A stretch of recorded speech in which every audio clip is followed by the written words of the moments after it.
With him now is Young Sun Kwon, a senior Korean economist at Nomura International. Many thanks indeed for joining us today.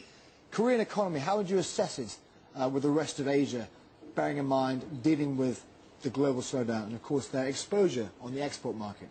Yeah, that's true. I mean, actually, today's industrial output numbers are weaker than expected, largely because of the slowing the export. And also the service sector is relatively holding well, but it's not that strong enough to offset the weaker export. But the one good spot, the bright spot, is the Korea won versus Japanese yen cross rate.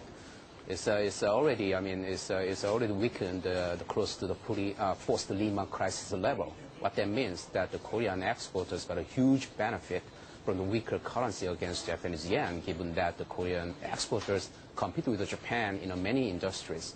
So in the short term, this export growth will slowing down. It's very obvious. But it's a longer term, it's very good for the Korean exporters in terms of their performance. So we think that the Korean exporters will outperform against Japan. The current account surplus also has changed, isn't it? You've actually changed your forecast on that. What difference does that make to the Korean story? Well, so actually yesterday we revised up our South Korea current account surplus substantially because of the lower oil price and weaker Korean won versus Japanese yen. So what that means, the Korean FX and Koreans the external vulnerability. We think that the Korean won is volatility in the short term is inevitable in this kind of a global macro and financial market backdrop. But the weaker Korean won definitely help Korea's current account surplus.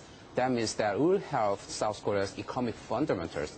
That means that the Korean economy in the longer term, we don't much concern about the FX vulnerability. You spent most of your career actually working for the Bank of Korea. With all that in mind, when they sit down and discuss the low interest rates and inflation, of course, how do they measure up the global impact, the U.S. debt issue, and particularly the European debt concern and this exporting exposure? Sure. From the Bank of Korea's perspective, it's a very difficult situation. We have high inflation on one hand, but at the same time, there's increasing evidence that the economic growth will slow down. In this kind of situation, we think that the Bank of Korea will remain on hold, just wait and see mode, right? And looking forward, right? It's a low oil price. It's definitely very good for the Koreans, the inflation. What it means, in the short term, the weaker Korean won may add some inflation risk, but you also think about the oil price. This is the most important factor for Korea's inflation story. So going forward, we think that South Korea's inflation will slow down the Q4 and next year, further slowing down. So that's why we don't expect any rate hike until February 2012. What that means, that until the global situation, especially Europe situation, stabilize, we don't think that any kind of the move by the BOK. Thank you for joining us this Friday again on this Korean story.